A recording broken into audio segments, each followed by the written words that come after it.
Awaiting us is President Anwar al-Sadat, President of the Arab Republic of Egypt.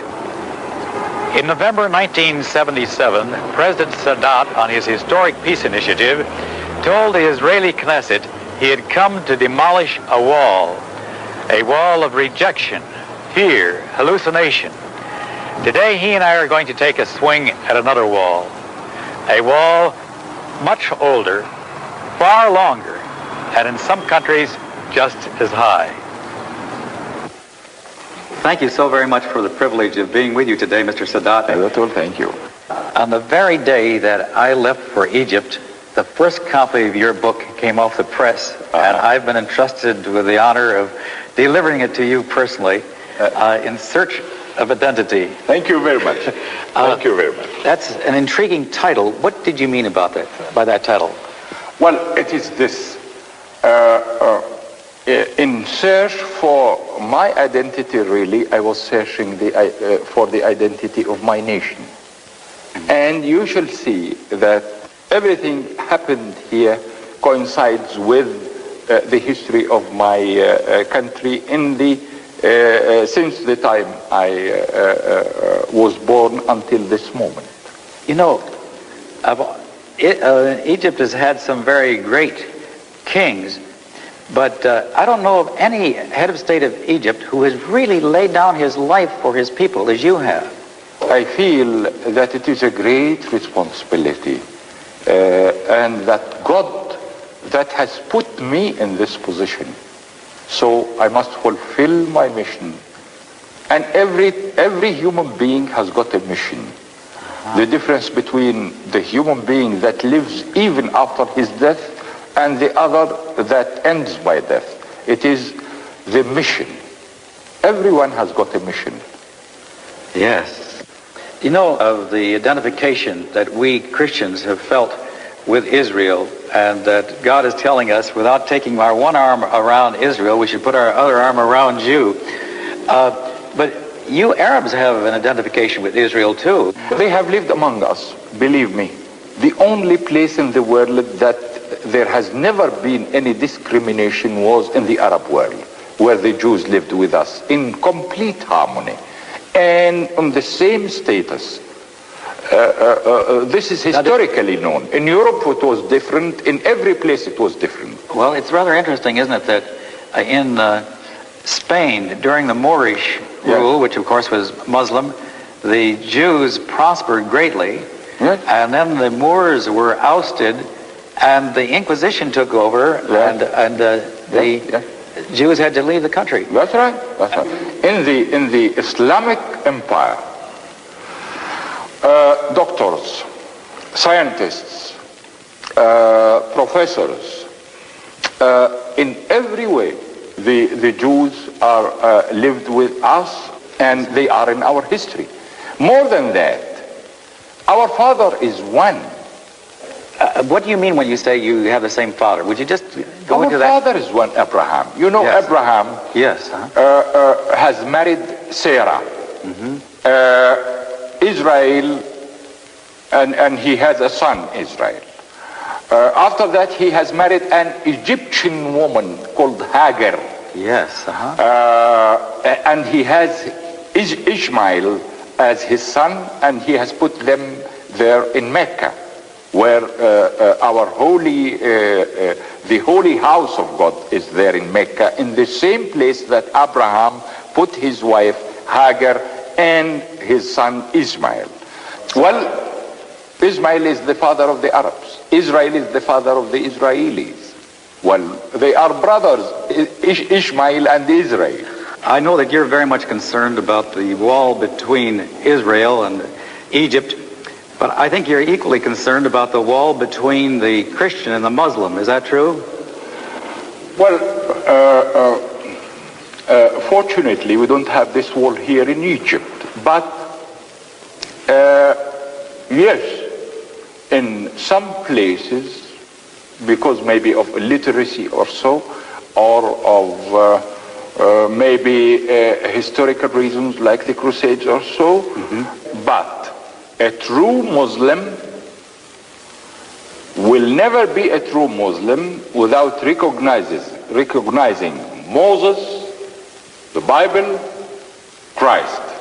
Now, you said there's no wall here, and I've been here for several weeks on 2 occasions, so I recognize the fact that there is practically no wall.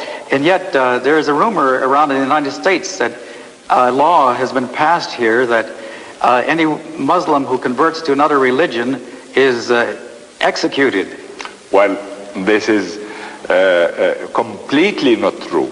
This law was proposed by someone in the assembly, but it was refused here. But unfortunately, the same thing happened, the same law there in Israel, and it was accepted by the Knesset there. My assembly didn't accept it here.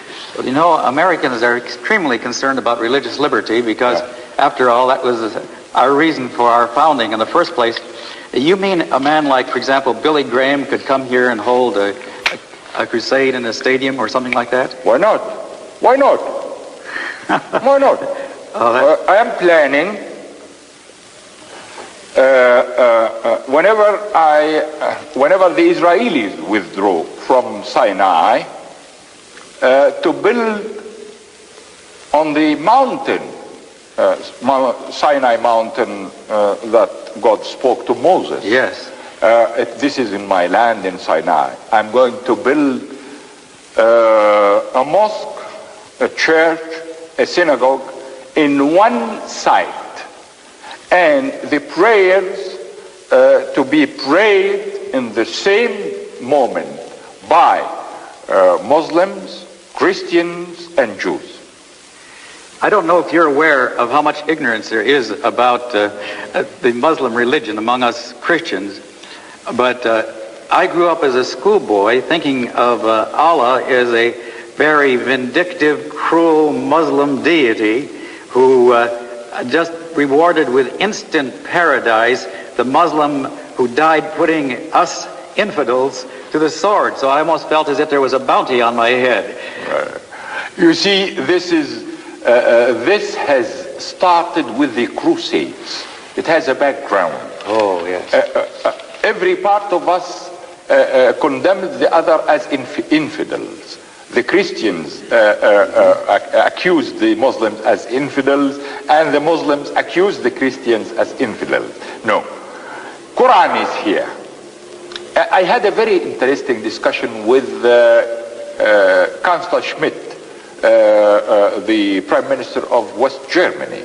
He is a very cultured and learned man. Mm-hmm. And he also asked, and when I told him what is in Quran, really he was very astounded.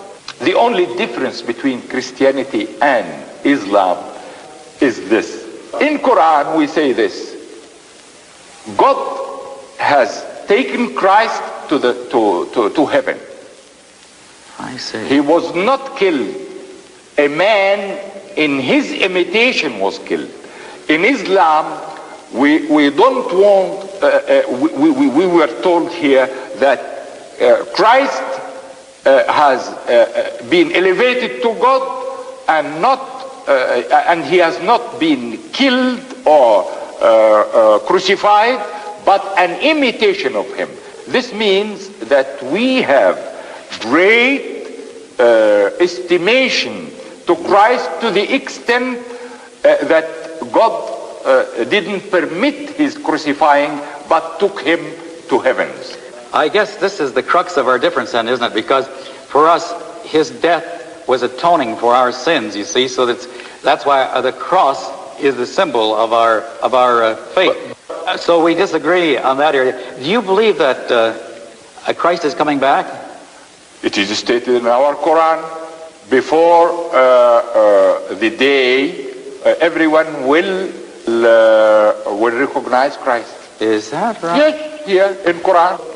I wish you would just tell me what you think of God, how you see God. Not as the cruel, vindictive deity that we thought of him as. In fact, I didn't know quite until recently that Allah is the name for God, and that even the Christians in your country worship the same, they have the same name, Allah. Yes, yes. I was brought up in a village, as you know. Yes. I'm a villager. I learned Quran before I went to the school. You were asking how we envisage God. In spite of my knowing Quran and learning Quran, the man who have opened really the doors of faith for me in the cell 54 is an American author called Lloyd Douglas. Oh, yes. He's a Christian minister. Yes. Uh-huh. Yes. He started to learn medicine, and then after that he left and he became a priest. And wrote the Robe, too. The Robe, but read magnificent obsession for him. Oh, yes. Anyone who doesn't have faith will have faith at all, at once. Right. And this man has taught me faith. Isn't that marvelous? Well, just tell us a little bit about your experience in Cell 54, would you? Well, it is a very hard experience because suddenly you found yourself between four walls, no book to read, no radio to hear the news, no newspaper to do, except just in a cell like this, and for 1 year and a half before they permitted us to have newspapers and books. When we were permitted these books, fortunately the first book I read was Magnificent Obsession of Lloyd Douglas. Oh, is that and then right? continued after that in the same line. In the cell 54 I found myself. I found myself, and I found that through love I can do miracles. Through hatred I am impotent. In fact, I think the expression you used was, my heart was taken over by the love of the Lord of the universe. Right. And let me tell you this. The most happiest 6 months that I lived or ever to live were the last 6 months in the cell. Well, now, when you said your heart was taken over by the love of the Lord of the universe, was this something that just sort of oozed in on you, or did it happen in a particular time?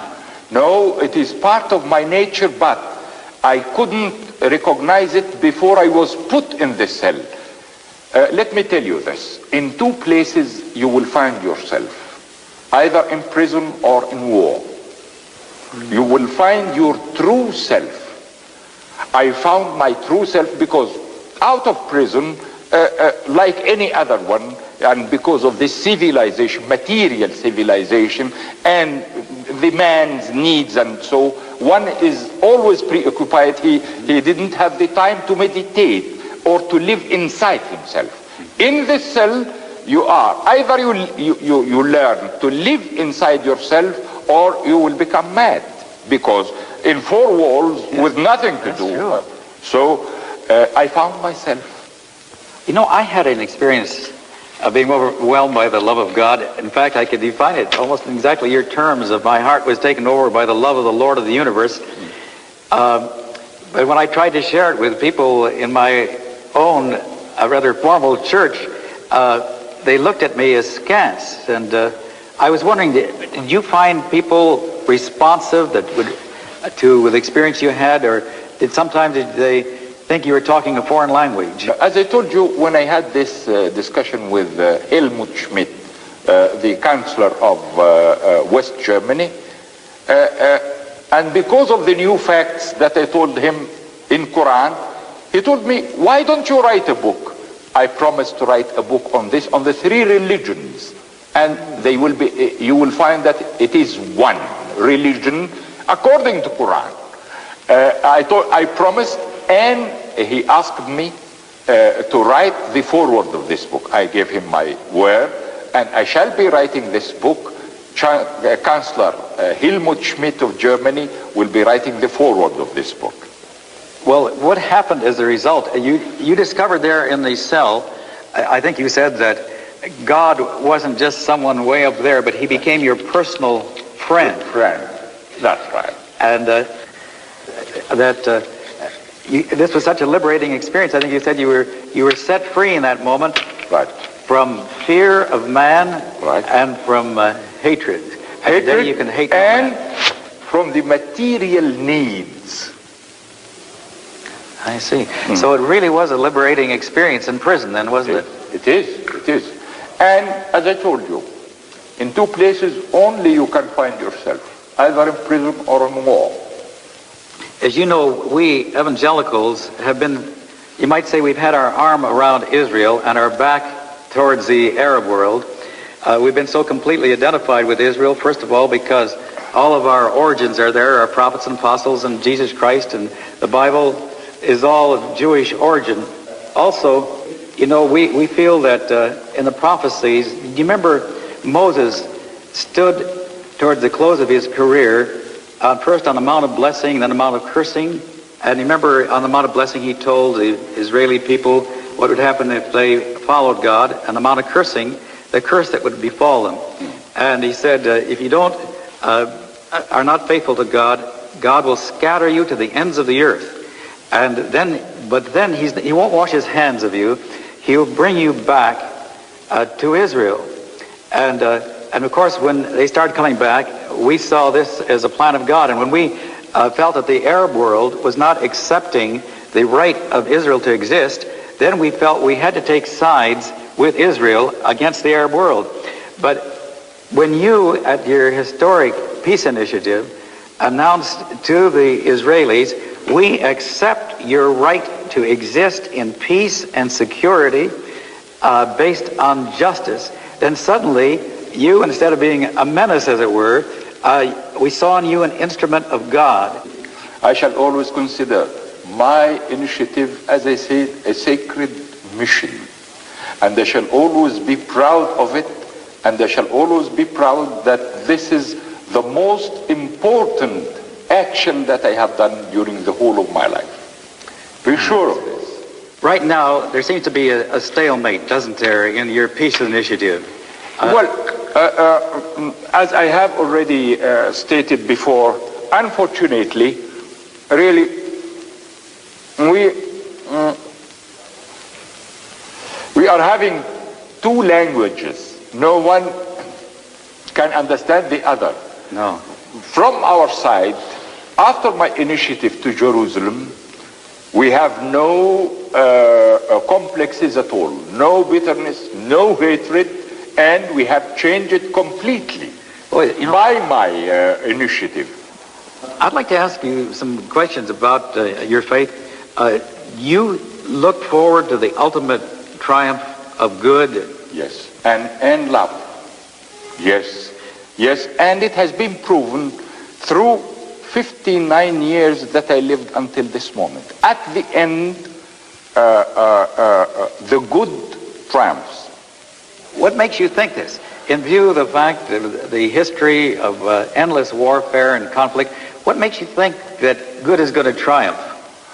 Because I have seen it, as I told you, as an experience myself during my life. And through love, miracles can be achieved. My initiative itself to Israel, it is pure love instead of hatred, violence, bitterness, and so. But unfortunately, they didn't understand the spirit that is behind it. Until this moment, as I told you, they speak the same language they spoke before my initiative, while we have here changed 100%. We have a complete new language. Love, acceptance among us, good neighborhood, in all the sense of good neighborhood. Do you feel history is coming to a climax? Yes, I'm sure of this. Now it is the turn towards the moral, honesty, instead of what the civilization has created among us, and the material needs that has really polluted all our conceptions and our relations among ourselves all over the world. I think it is on the peak now, and we are returning again, and we shall return again. This is compulsory.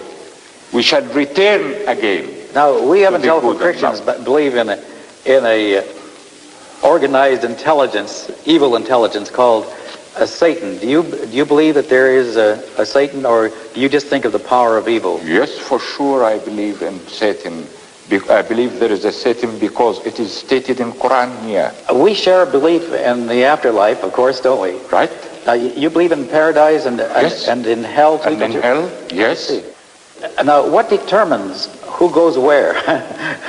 When we say that God knows beforehand who will go to hell and who will go to paradise, because he is the creator.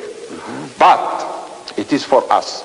He has given us the brains and the mind, and he has created us after his image, and part of his soul in us. It is stated in Quran and in the Bible.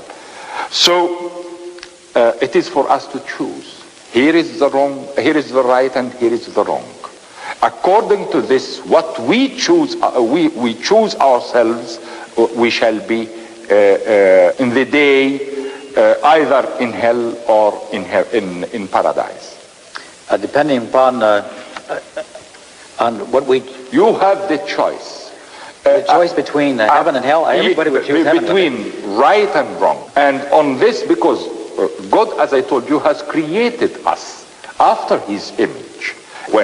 When he created Adam, our father, he has put part of his soul in him.